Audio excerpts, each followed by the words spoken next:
mind, but the news was just announced that WNBA TV ratings are down more than 50% since Caitlin Clark's injury, and it was also reported that the Indiana Fever television viewership is also down over 53%. Now, I know a lot of us were expecting some sort of dip since Caitlin Clark has been out with injury, but I don't think all of us were expecting the entire viewership of the entire WNBA.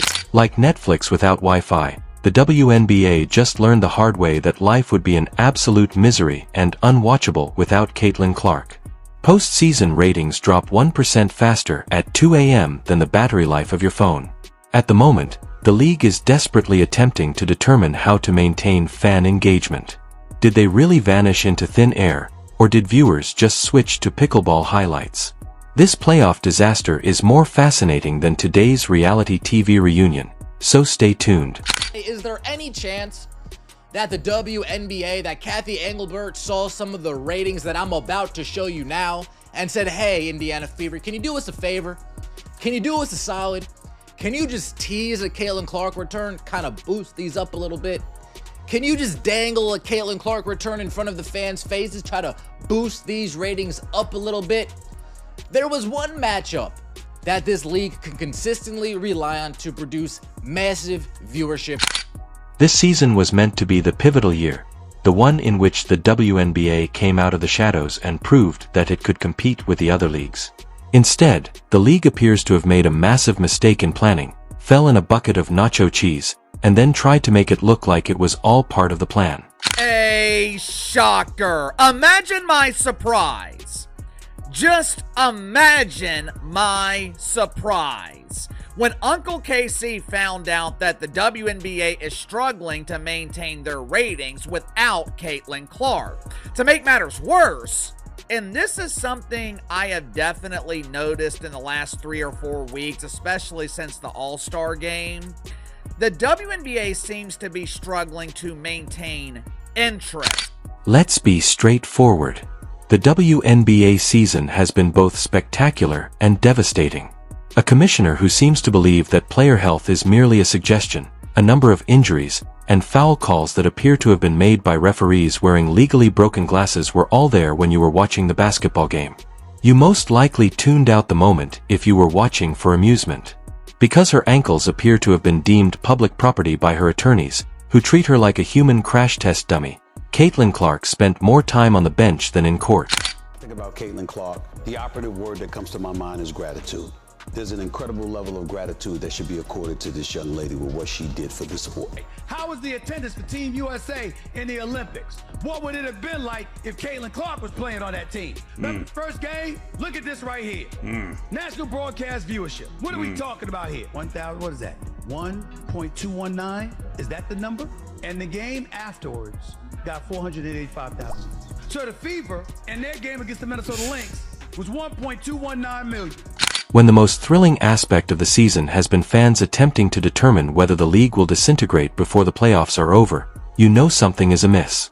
The thin bit of duct tape known as, "Please don't notice how bad this is keeping it in place." Spoiler alert. The NBA's black superstars should thank their lucky stars. For the record ratings Caitlin Clark is detonating, even if new fans are mostly white fans. It doesn't matter what color eyeballs are.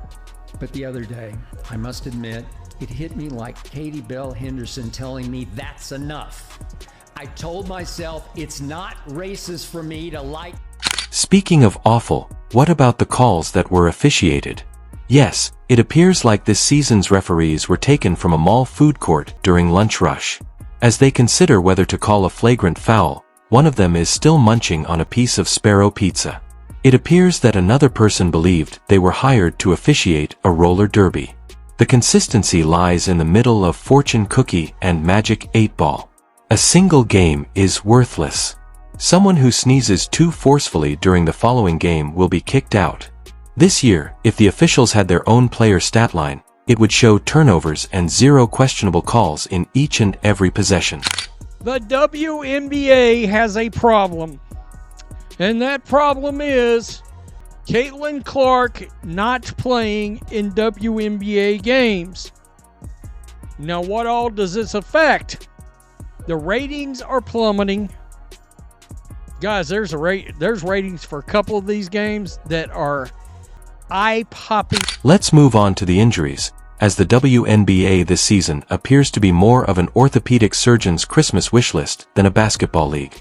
Caitlin Clark has been recuperating more than she has been playing, primarily because she is treated like she owes money by her defenders. Each basket drive appears to be a brand new episode of how hard can we smash Caitlin before the referee sees? And it's not as easy as you think. But this basketball apocalypse has claimed more lives than just Clark. The commissioner's office practically let out a sigh of relief. Good, I see. A player who has lost a star. It must be appropriately marked. Angel Ree added, as if Sophie wasn't enough. You know what? I'm leaving. She left the WNBA in the middle of the season, which is stunning in other sports but more of a critique of the league. Because, let's face it, why wouldn't someone choose to leave if your commissioner is incapable of maintaining the league's seamless operation? The referees are trying out for clown school, and players are falling like flies on a sweltering July afternoon? Like she was trying out for the NFL, Reese most likely decided she would rather to spend her time on Instagram than run the chance of getting tackled in another game. That's not a trend that the WNBA is excited about. That's a trend that Cathy Engelbert would say, hey, Fever, hey, Lynn Dunn, hey, Kelly, hey, Amber, can you guys start dangling that Caitlin Clark return like you used to do? You know, before Caitlin Clark gave a statement and you guys were hands off. Can you guys, just string them along a little bit more? We want to get these ratings back up. We want to get... The thing is this. All of this is not taking place in a vacuum. For years, the WNBA has been pleading with people to give it attention, to consider it as more than a passing fad, and to take it seriously. However, the league isn't helping it either. The commissioner appears to be allergic to player safety, as though upholding the law and safeguarding celebrities is simply too extreme. In an attempt to determine whether the hype was genuine, people eagerly tuned in. The days before the Clark injury were the best. All of a sudden, ESPN was acting as like they were interested. SportsCenter featured highlights, and Twitter users feigned to understand what a pick and roll is. However, the numbers fell more quickly when she left than Angel Reese's desire to see the season through to the end. It seems as though the WNBA has finally realized what happens when one player is your marketing strategy, and your refereeing strategy is to let her get struck in the face. Now, some supporters could counter that foul calls are a natural part of the game, injuries happen, and this is merely a bad patch. Let's face it though, this is more than just bad luck. The leadership is poor. Similar to a substitute teacher who has lost control of the class, the commissioner has been icking back. The league intensified its disregard for issues rather than addressing them. Star athletes quitting. Hey, it's alright. Games are rendered unwatchable by referees. Fans will remain, so don't worry. You guessed it, they didn't. At Indiana against the Chicago Sky, right after that game, they opened an investigation once again into the fans, where they found nothing, but the damage had already been done at that point. If some of these things happen just one time here and there, or there's one certain media personality who's just always saying these kind of things, then whatever. I feel like fans as a whole can be like, okay, whatever, this person is just a hater.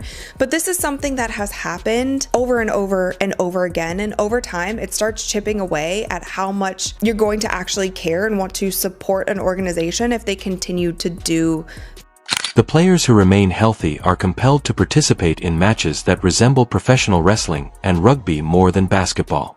You can't tell if you're watching the WWE SummerSlam or a playoff game half the time. You anticipate that someone will seize a steel chair at any time. The commissioner continues to conduct interviews in the meantime, discussing the league's expansion and momentum. Yes, and each time I wear high heels, I get taller. It would be equivalent to calling a house fire a new lighting design to refer to this season's growth. It's irrational. Despite the system around them collapsing, these ladies are out there giving it their all. They are not worthy of representatives who whistle as though they are at a toddler's birthday celebration. They are not worthy of leadership that views their well-being as an afterthought. They don't deserve a league that ignores them the moment things go difficult and only promotes them when it's advantageous. The WNBA season is now dragging to an end, with ratings sagging, players on the injured list, and supporters questioning whether the league can even make it through another season like this. Congratulations if this was meant to be the season of growth. It developed into the largest possible mess. Caitlin Clark thing, man. I mean, it's embarrassing. It is embarrassing what you guys have done. And then people are catching on to your tactics. You got the people on Twitter catching on to your tactics. Like, look at this right here. Look at this right here. They said ESPN didn't want to show the ratings were down from WNBA All-Star Game because Caitlin Clark. Dude, this Caitlin Clark thing. It's embarrassing, really. The things you guys have done are disgraceful. People are then becoming aware of your strategies. People on Twitter are starting to notice your strategies. Like, take a look at this. Take a look at this. They claim that because Caitlin Clark did, ESPN did not want to reveal that the WNBA All-Star Game had lower ratings. Perhaps the commissioner will give player safety more consideration next year. Perhaps the officials will be taught the definition of a foul. It's possible that athletes like Caitlin Clark won't be forced into early retirement at the end of a season. However, the WNBA is in danger till then. It's not that supporters don't care, either. The reason is that leadership doesn't. The WNBA anticipated that ticket sales would soar this year. The year when stadiums would be crowded and people would line up outside as if the new iPhone had just been released. Rather, the reality has been empty seats that reverberate louder than the whistles of the referee. You can practically hear popcorn sellers wailing into thin air, pleading with anybody to purchase a hot dog. The majority of games' ticket sales resemble the clearance section of a bankrupt department shop. They claim that while fans are growing their Netflix queue rather than viewing, we are growing the fan base. The WNBA ticket sales actually fell apart more quickly than a Jenga tower after an earthquake without Clark attracting spectators, Cunningham on the floor, and recreating drama. The league's attempt to spin it is the most hilarious aspect of all of this. Posts on social media continue to appear as though nothing has changed. They think it will be another thrilling night of WNBA play. In the meantime, supporters are asking in the comments, where is the excitement? Which game in a different dimension were you referring to? People are uploading memes of tumbleweeds rolling across empty seats in the replies.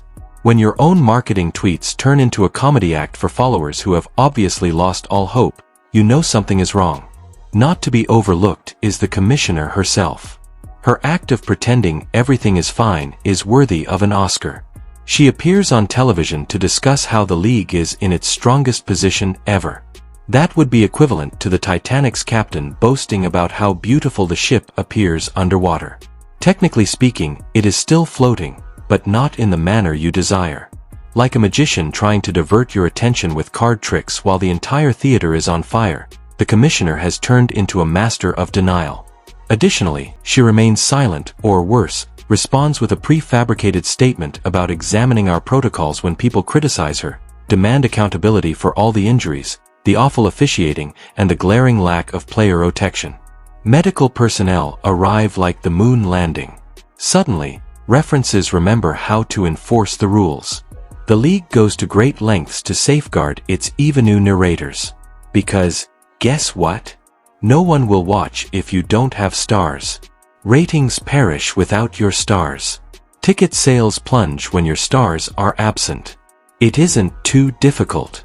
It is simple business. The NFL is no different. Quarterbacks are regarded as precious pieces of art. Referees will raise a flag more quickly than you can say, roughing the passer, if you breathe too hard on Patrick Mahomes. Play on, the referees say as Caitlin Clark is body checked into the scorer's table in the WNBA. There is nothing to see here. Fans are understandably incensed. It's no surprise that people are tuning off.